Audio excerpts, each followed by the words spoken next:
کیونکہ 1-2 منٹ ہی گزرے ہوں گے کہ مقتول گر پڑا اور دونوں حملہ آور بھاگ گئے۔ صبح ابھی ابھی طلوع ہو رہی تھی اور روشنی اتنی ہو گئی تھی کہ کچھ دور سے نظر آ جاتا تھا۔ میدان سے تھوڑی ہی دور سڑک گزرتی تھی۔ سڑک اور میدان کے درمیان ایک تانگا کھڑا تھا۔ تانگا اور گھوڑا تو ٹھیک طرح نظر آتے تھے اور یہ بھی نظر آ رہا تھا کہ ایک آدمی تانگے کی اگلی سیٹ پر بیٹھا ہے، لیکن اس کا چہرہ ٹھیک طرح نظر نہیں آ رہا تھا۔ مقتول گرا تو حملہ آور تانگے کی طرف دوڑے اور پچھلی سیٹ پر جا بیٹھے۔ تانگا فوراً چل پڑا اور دیکھتے ہی دیکھتے بڑی تیز رفتاری سے غائب ہو گیا۔ تانگے کی نشانی یہ تھی کہ سیاہ رنگ کا تھا اور گھوڑے کا رنگ سفید تھا اور اس پر بڑے بڑے براؤن یا کچھ اسی رنگ کے دھبے تھے۔ تانگے کے سیاہ رنگ سے ہی ظاہر ہو گیا کہ یہ کسی کا پرائیویٹ تانگا تھا۔ کرائے والے تانگوں کا وہی رنگ ہوتا تھا جو آج کل شہروں کے تانگوں کا ہوتا ہے۔ ان موقع کے گواہوں نے یہ بھی بتایا کہ گھوڑا بڑا ہی تندرست اور موٹا تازہ تھا۔ لوگ مقتول کی طرف دوڑے اور جا کر دیکھا وہ مر چکا تھا۔ وہ کاروں اور موٹر سائیکلوں کا زمانہ نہیں تھا۔ کسی بڑے ہی امیر آدمی کے پاس کار ہوتی تھی۔ سکوٹر کا تو ابھی نام نشان ہی نہیں تھا۔ موٹر سائیکل بھی کم ہی کسی کے پاس ہوگا۔ اگر وہاں کسی کی کار ہوتی یا موٹر سائیکل ہوتا تو وہ تانگے کے تعاقب میں جاتا۔ اب لوگ یہی کر سکتے تھے کہ تھانے اطلاع دے دیں۔ اس طرح یہ 3 آدمی تھانے جا پہنچے۔ وہاں کچھ ایسے لوگ تھے جو مقتول لطیف کو جانتے تھے۔ وہ ہاکی کا مشہور کھلاڑی تھا اور لڑکوں نے اپنی ٹیم بنا رکھی تھی۔ مقتول ہر صبح منہ اندھیرے اس میدان میں آتا، دوڑ لگاتا اور پھر اس کی ٹیم کے 3-4 کھلاڑی آ جاتے اور مل کر پریکٹس کیا کرتے تھے۔ مقتول BA پاس تھا۔ 1-2 آدمیوں کو اس کے گھر کا بھی علم تھا۔ انہوں نے اس کے گھر جا کر اطلاع دی اور اس طرح اس کا باپ موقع واردات پر پہنچ گیا۔ سب انسپکٹر ہرچرن داس نے وہی کارروائی کی جو میں آپ کو اپنی کہانیوں میں سنایا کرتا ہوں۔ موقع واردات پر جا کر لاش دیکھی اور جو کچھ اس نے دیکھا اور دیکھ کر لاش پوسٹ مارٹم کے لیے بھجوا دی۔ پوسٹ مارٹم رپورٹ میں ضربوں کی یہ تفصیل آئی تھی کہ مقتول کو ڈنڈوں سے مارا گیا اور ایک ڈنڈا یا ہاکی سٹک کی ضرب کن پٹی پر اتنی زور سے لگی کہ وہاں ابھار پیدا ہو گیا اور اسی ضرب سے دماغ کو ایسا نقصان پہنچا کہ اندر سے خون رسنا شروع ہو گیا۔ اس ضرب سے موت واقع ہوئی تھی۔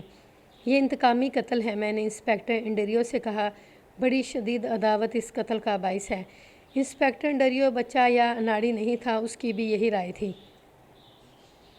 یہ ساری روایات سن کر انسپکٹر انڈریو نے ہرچرن داس سے پوچھا کہ اس نے اب تک کیا تفتیش کی ہے اور وہ کسی حتمی رائے تک پہنچا ہے یا نہیں۔ ہرچرن داس نے بتایا کہ مقتول لڑکا جھگڑالو طبیعت کا شخص تھا اور ذرا سی بات پر لڑائی مول لے لیتا تھا۔ ظاہری طور پر اس کی کسی کے ساتھ دشمنی نہیں تھی، لیکن کچھ ایسے اشارے ملے ہیں جن سے پتہ چلتا ہے کہ مقتول راہ جاتی لڑکیوں اس کے ساتھ چھیڑ چھاڑ اور بدتمیزی کیا کرتا تھا۔ کسی غیرت مند نے اسے اسی وجہ سے مار دیا یا مروا دیا ہوگا۔ میں نے سب انسپکٹر ہرچرن داس کی یہ باتیں تفصیل سے نہیں سنائیں، صرف یہ مختصر سی بات بطور نمونہ سنائی ہے۔ وہ جوں بولتا جا رہا تھا محسوس کر رہا تھا کہ وہ یہ ثابت کرنا چاہتا ہے کہ مقتول اپنی کسی غلطی یا زیادتی کی وجہ سے قتل ہوا ہے اور وہ بد اخلاق آدمی تھا۔ ہرچرن کو معلوم نہیں تھا کہ ہمیں اپنا ہی SP بتا چکا ہے کہ ایک ہندو لڑکی کے ساتھ مقتول کی دوستی تھی۔ ایک بات بتاؤ ہرچرن، میں نے کہا، سنا ہے اس واردات میں کسی لڑکی کا بھی ذکر آتا ہے، یہ کوئی ہندو لڑکی ہے، اس کا کیا چکر ہے؟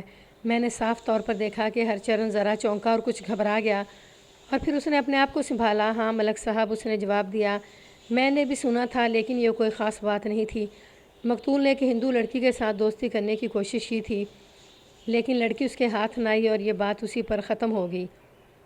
میں نے اس سلسلے میں 2-3 اور سوال کیے اور انسپکٹر انڈریو نے بھی کچھ پوچھا۔ ہرچرن داس نے کوئی تسلی بخش جواب نہ دیا، سیدھے طریقے سے جھوٹ بھی نہ بول سکا۔ میں نے اور انڈریو نے ایک دوسرے کی طرف دیکھا اور میں اٹھ کھڑا ہوا۔ انڈریو میرا یہ رد عمل سمجھ گیا۔ میں نے فائل اٹھائی اور ہم دونوں تھانے سے نکل آئے۔ یہ شخص صاف جھوٹ بول رہا تھا۔ اس کی کوشش یہ تھی کہ اس ہندو لڑکی کا تفتیش میں ذکر یا اشارہ نہ آئے۔ انسپکٹر انڈریو نے مجھ سے پوچھا کہ میں نے کیا نوٹ کیا ہے۔ میں نے اسے بتایا۔ یہ بات انڈریو نے بھی نوٹ کی تھی۔ ہمیں ہرچرن داس کی رہنمائی اور اس کے تعاون کی ضرورت ہی نہیں تھی۔ ہمیں اپنے کرائمز ہیڈ کوارٹر میں بھی بیٹھ کر اپنے طور پر تفتیش کرنی تھی۔ بعض قارئین نہ سمجھ سکے ہوں کہ ہم نے انسپکٹر ہرچرن داس پر شک کیا تھا اور کیوں کیا تھا کہ وہ جھوٹ بول رہا ہے، اور اگر وہ جھوٹ ہی بول رہا تھا تو کیوں بول رہا تھا۔ میں اس کا پس منظر بیان کر لوں تو پھر کہانی آگے سناؤں گا۔ یہ تو آپ سب جانتے ہیں کہ ہندو مسلمانوں کا جانی دشمن ہے اور وہ اسلام کے وجود کو برداشت ہی نہیں کر سکتا۔ ہندوؤں کے دلوں میں مسلمانوں کی جو نفرت ہے اور حقارت پائی جاتی ہے، اس کا صحیح اندازہ وہی لوگ کر سکتے ہیں جنہوں نے ہندوؤں کے ساتھ زندگی گزاری ہے۔ ایسا ساری دنیا میں ہوتا ہے کہ کسی عورت کو کسی غیر مذہب کا کوئی آدمی اچھا لگتا ہے یا کسی مرد کو غیر مذہب کی عورت سے محبت ہو جاتی ہے تو دونوں میں سے ایک اپنا مذہب تبدیل کر لیتا ہے اور ان کی شادی ہو جاتی ہے۔ پاکستان میں بھی ایسی مثالیں موجود ہیں، لیکن ہندوؤں کے ہاں کوئی اور ہی رواج ہے۔ کوئی ہندو آدمی کسی مسلمان عورت کو اپنے مذہب میں لا کر شادی کرے تو ہندو اسے بہت اچھا سمجھتے ہیں، لیکن کوئی ہندو عورت اسلام قبول کر کے کسی مسلمان کے ساتھ شادی کرے تو ہندو اس مسلمان کے خلاف طوفان کھڑا کر دیتے ہیں۔ انگریزوں کے وقتوں میں اسی بات پر ہندو مسلم فساد بھی ہوئے ہیں، جس میں کئی مسلمان مارے بھی گئے اور زخمی بھی ہوئے۔ میں اور inspector Andrew sub inspector Harcharan Das پر جو دروغ گوئی کا شک کر رہے تھے وہ اسی پس منظر میں تھا، اور وہ اس قتل کی واردات میں ہندو لڑکی پر پردہ ڈال رہا تھا اور مقتول کو بہت برا اور بد اخلاق ثابت کر رہا تھا۔ اسے یقیناً یہ خیال آ گیا تھا کہ مقتول نے اس ہندو لڑکی کے ساتھ بڑی گہری دوستی چلا رکھی تھی، اس لیے اس کے قاتل ہندو ہی ہوں گے، لہٰذا یہ ثابت نہ ہونے دیا جائے کہ واردات کا باعث کو ہندو لڑکی تھی، ورنہ قتل کا شک اس کی لڑکی کے لواحقین یا دیگر ہندوؤں پر ہوگا۔ ہرچرن داس دراصل قتل کی اس واردات کو عدم پتہ قرار دینے کی کوشش میں تھا۔ معلوم نہیں وہ اس خوش فہمی میں کس طرح مبتلا ہو گیا تھا کہ وہ CIA کے 2 انسپکٹروں کو بیوقوف بنا لے گا، جن میں ایک انسپکٹر انگریز تھا۔ یہاں میں آپ کو یہ بھی بتا دوں کہ ہمارا یہ شک تھا کہ قاتل ہندو ہوں گے اور قتل کا باعث مقتول کی اس ہندو لڑکی کے ساتھ محبت ہوگی۔ قتل کا باعث کچھ اور بھی ہو سکتا تھا۔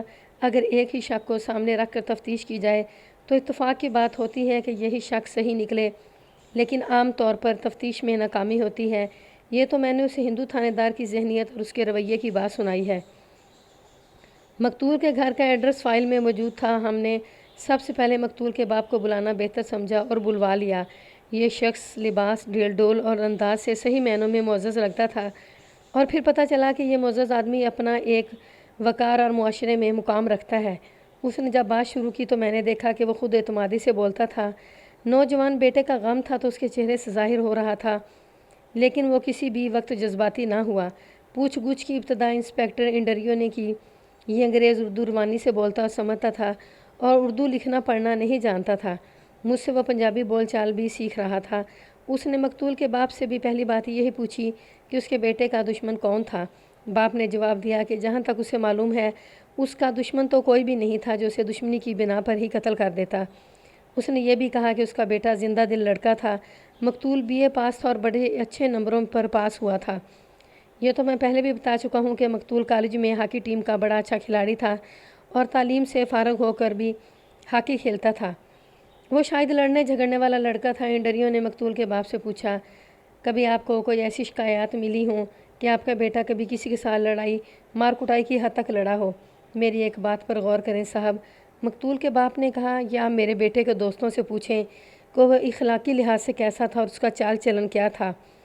ایک تو ہاکی کی پوری ٹیم بیٹے کے پرانے کلاس فیلو اور 2-3 لڑکے اس کے گہرے دوست بھی ہیں۔ بہتر ہے آپ ان سے پوچھیں۔ کچھ لیں ایڈریس میں دوں گا۔ میں آپ کے سوال کا یہ جواب دوں گا کہ مجھے اس کے خلاف کس کے ساتھ لڑائی جھگڑے کی شکایت یا رپورٹ نہیں ملی تھی۔ یہ تو ہمیں مختلف ذرائع سے معلوم کرنا ہی تھا کہ مقتول کی دوستی اور دشمنی کس کے ساتھ تھی اور وہ اخلاقی لحاظ سے کیسا تھا۔ اس کے باپ سے ہم نے پوچھا کہ یہ کسی ہندو لڑکی کا معاملہ کیا ہے؟ کیا مقتول کے ساتھ کسی ہندو لڑکی کے مراسم تھے؟ ہاں صاحب، اس نے پر اعتماد لہجے میں جواب دیا۔ اس سوال کا صحیح جواب دوں گا، صحیح اس لیے کہ بیٹے نے خود میرے ساتھ اس لڑکی کا ذکر کیا تھا۔ اس لڑکی کا نام سنگیتا ہے، میرے بیٹے کے ساتھ گورنمنٹ کالج میں پڑھتی ہے۔ 1 مہینہ اور کچھ دن پہلے کی بات ہے کہ بیٹے نے پہلے اپنی ماں کو بتایا، پھر میرے ساتھ براہ راست بات کی۔ کہتا تھا کہ اس لڑکی کے ساتھ اس کی کالج کے وقتوں کی پاکیزہ دوستی ہے اور وہ اسلام قبول کر کے اس کے ساتھ شادی کرنے کو تیار ہے۔ میں نے اسے یہ نہ پوچھا کہ لڑکی کا باپ کون ہے اور وہ کس سٹینڈرڈ کے لوگ ہیں۔ میں نے اسے یہ خیال ذہن سے نکال دینے کو کہا، اسے یہ کہہ کر ڈرایا کہ لڑکی خواہ اپنی مرضی سے اسلام قبول کر کے شادی کرے گی، لیکن ہندو برداشت نہیں کریں گے اور وہ میرے بیٹے کو زندہ نہیں چھوڑیں گے۔ پہلی بات تو یہ دیکھا ہے کہ میرا بیٹا اتنا برخوردار تھا کہ اس نے میری اجازت ضروری سمجھی۔ میں نے اسے بڑی ہی اچھی طرح سمجھایا اور نتائج سے خبردار کیا۔ اس نے ضد نہ کی اور کوئی بات نہ کی، لیکن میں نے یہ ضرور محسوس کیا کہ بیٹے کو مایوسی ہوئی ہے اور اسے شاید میری وارننگ اچھی نہیں لگی۔ اس کے بعد اس نے اس معاملے میں میرے ساتھ یا اپنی ماں کے ساتھ کوئی بات نہیں کی۔ پھر اس سے پوچھا کہ اس نے سب انسپیکٹر ہرچرن داس کو یہ بات بتائی تھی۔ اس نے فوراً جواب دیا کہ یہ بات بتانے پر ہی تھانے دار اس کے ساتھ بگڑ گیا تھا۔ پہلے تو اس نے ٹال مٹول کی اور جب مقتول کے باپ نے اسی پر زور دیا کہ قتل کا باعث یہ ہندو لڑکی ہو سکتی ہے تو ہرچرن داس نے اسے ڈانٹ دیا اور کہا کہ تمہارا بیٹا بد چلن اور بدماش تھا اور اسی وجہ سے قتل ہوا ہے۔ ہرچرن داس نے اس لڑکی کا جیسے کوئی نوٹس ہی نہ لیا ہو۔ اس کے بعد مقتول کا باپ جب بھی تھانے گیا ہرچرن داس نے اس کے ساتھ کوئی ایسی الٹی ہی بات کی اور باپ نے تنگ آ کر درخواست لکھی اور IG کے دفتر میں چلا گیا۔ اس انگریز IG نے اسے فوراً بلایا اور درخواست پڑھی اور بڑی شفقت سے اسے اس ہندو لڑکی کے متعلق پوچھا۔ باپ نے ہرچرن داس کے رویے کی شکایت کی۔ IG نے ذرا دیر نہ لگائی اور کیس CIA کے سپرد کر دیا۔ ایک اور بات بتانا ضروری سمجھتا ہوں، یہ واردات اس وقت کی ہے جب جنگ عظیم کو ختم ہوئے ابھی 5 مہینے ہی ہوئے تھے۔ اس جنگ نے لوگوں میں ہر طرح کی بیداری پیدا کر دی تھی، جس میں سیاسی بیداری خاص طور پر شامل تھی۔ ہندوؤں نے جنگ کے دوران کاروبار، تجارت اور ٹھیکوں سے بے پناہ دولت کمائی تھی۔ اس کے ساتھ ہندو اور مسلمان لیڈر انگریزوں سے آزادی حاصل کرنے کے لیے اپنے اپنے محاذ پر سرگرم ہو گئے تھے۔ مسلمانوں کے لیڈروں کے سامنے تو ایک واضح لائحہ عمل تھا جو انہوں نے قرارداد پاکستان 23 مارچ 1940 کے مطابق طے کر لیا تھا۔ اس کے مطابق پاکستان کا نعرہ بڑی تیزی سے اٹھنے لگا تھا۔ ہندو اور دیگر غیر مسلم لیڈر پہلے تو پاکستان کا مذاق اڑاتے رہے، لیکن جوں جوں یہ نعرہ اور مطالبہ پھیلتا گیا اور اس نے پورے ملک کو اپنی لپیٹ میں لے لیا تو ہندوؤں کے کان کھڑے ہوئے۔ میں نے ہندوؤں کی ایسی آوازیں اپنے کانوں سے سنی تھی کہ پہلی بات یہ ہے کہ انگریز اتنے بیوقوف نہیں کہ ملک کو تقسیم کر دیں گے، اور اگر انہوں نے تقسیم کر ہی دیا اور پاکستان بن گیا تو وہ یعنی ہندو ملک کے تمام مسلمانوں کو مار مار کر یہاں سے بھگا دیں گے اور کہیں گے کہ جاؤ اپنے ملک میں جا کر رہو۔ اس طرح ہندو کچھ زیادہ ہی شیر اور دلیر ہو گئے تھے اور مسلمانوں کے پہلے سے زیادہ دشمن ہو گئے۔ مقتول کا باپ اس سے زیادہ کچھ نہیں جانتا تھا اور وہ بتا چکا تھا کہ ہمیں اس لڑکی سنگیتا کے متعلق بہت کچھ معلوم کرنا تھا۔ مقتول کے باپ نے مقتول کے 2 دوستوں کے نام بتائے، جن میں سے ایک کے گھر کا ایڈریس جانتا تھا۔ باپ نے بتایا کہ اس کے بیٹے کے یہ دونوں دوست اس کے گھر آتے رہتے تھے اور ان کی دوستی بہت ہی گہری تھی۔ ہم نے مقتول کے باپ کو فارغ کر دیا اور جس لڑکے کا اس نے ایڈریس اور نام دیا تھا ایک ہیڈ کانسٹیبل کو بھیج کر اسے بلوایا۔ یہ نوجوان لڑکا مقتول کا ہم عمر ہی تھا۔ وہ آیا تو میں نے اس کے دوست کا ایڈریس پوچھا، دوسرے دوست کا ایڈریس پوچھا جو اس نے بتایا۔ میں نے اسے کہا کہ میں اسے جیپ پر بھیجتا ہوں اور اس کے دوست کو بھی ساتھ لے آئے۔ یہ دیکھ کر کہ یہ لڑکا کچھ ڈرا ڈرا سا لگتا ہے، اسے چند منٹ اپنے پاس بٹھایا اور آہستہ سے اسے بتایا کہ میں مسلمان ہوں اور مجھ سے اور اس انگریز انسپیکٹر سے بالکل نہ ڈرے، ہم مقتول اور اس ہندو لڑکی کے متعلق کچھ معلوم کرنا چاہتے ہیں۔ اس طرح اس لڑکے کا حوصلہ مضبوط کر کے ہیڈ کانسٹیبل کو بلا کر کہا کہ وہ جیپ لے جائے اور اس لڑکے کو بھی ساتھ لے جائے اور اس کے دوست کو ساتھ لے آئے۔ کوئی 1 گھنٹے بعد یہ لڑکا بھی آ گیا، یہ بھی ان کا ہی ہم عمر لگتا تھا۔ انسپیکٹر انڈریو سے بات کر کے ان دونوں کو اکٹھا ہی بٹھا لیا۔ انہیں کہا کہ وہ جو کچھ بتائیں گے وہ کسی کو پتہ نہیں چلے گا کہ انہوں نے یہ راز کھولا ہے۔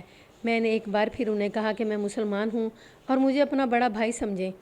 میں نے یہ بھی کہا کہ وہ دونوں الگ الگ میرے پاس بیٹھنا چاہیں تو میں یہ بھی کر سکتا ہوں۔ دونوں نے یک زبان کہا کہ ان کی دوستی اتنی گہری ہے کہ ایک دوسرے سے کوئی بات چھپا کر نہیں رکھتے اور اکٹھے ہی بیٹھ کر ہر سوال کا جواب دیں گے۔ میں نے ان سب سے پہلے یہ بات پوچھی کہ مقتول طبیعت، مزاج اور غصے کے لحاظ سے کیسا تھا اور کیا وہ لڑائی جھگڑے مول لینے کا عادی تھا۔ دونوں نے بڑے ٹھوس لہجے میں جواب دیا کہ مقتول کا مزاج ہر وقت شگفتہ رہتا تھا اور غصہ تو اسے کبھی آیا ہی نہیں تھا۔ انہوں نے یہ بھی بتایا کہ جہاں تک ان کی یاد پیچھے جاتی ہے انہیں ایسا کوئی موقع یاد نہیں آتا کہ مقتول نے کسی کے ساتھ زبانی، کلامی یا دست و گریبان ہو کر لڑائی جھگڑا کیا ہو۔ وہ کہتے تھے کہ کوئی اس کے ساتھ لڑتا جھگڑنا چاہتا تو وہ بڑے اچھے انداز سے صلح سمجھوتا کر لیا کرتا تھا۔ ان سے ہم نے خاصی باتیں پوچھیں جو تمام کی تمام یہاں لکھنی ضروری نہیں۔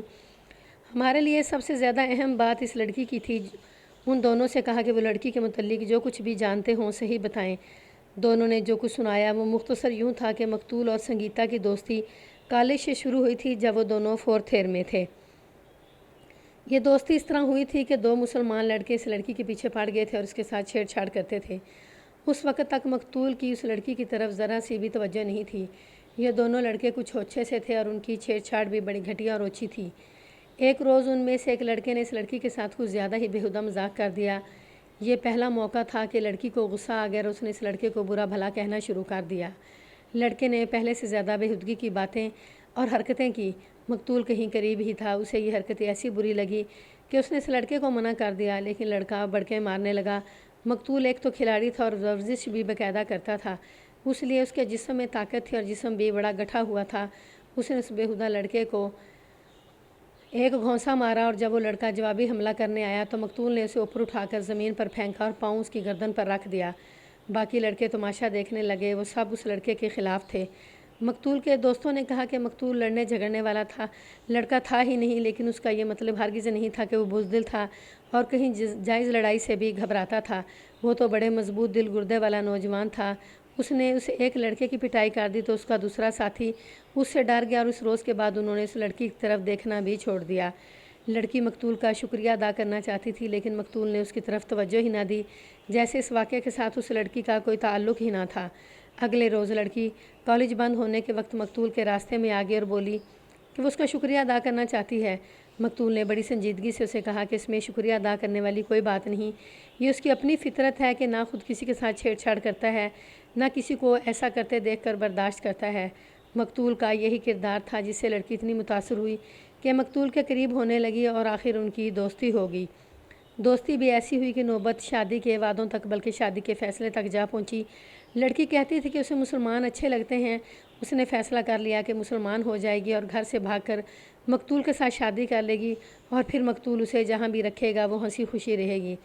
مقتول کے دوستوں نے بتایا کہ لڑکی نے گھر سے بھاگنے کا ارادہ کر لیا تھا، لیکن یہ ارادہ اس لیے ملتوی ہوا کہ پہلے دونوں بی اے کر لیں۔ دونوں نے بی اے کر لیا اور اب لڑکی نے گھر سے بھاگنا تھا اور مقتول کے ساتھ کہیں اور چلے جانا تھا، لیکن کوئی ایسی جگہ اور ایسا شہر ذہن میں نہیں آ رہا تھا جہاں جاتے ہی مقتول کو نوکری مل جاتی اور دونوں وہاں جا کر آباد ہو جاتے۔ مقتول اپنا گھر نہیں چھوڑنا چاہتا تھا، لیکن محبت دل میں ایسی گہری اتری تھی کہ وہ گھر چھوڑنے پر آمادہ ہو گیا۔ پھر بھی اس نے گھر والوں کی اجازت ضروری سمجھی، یہ مقتول کی شرافت تھی۔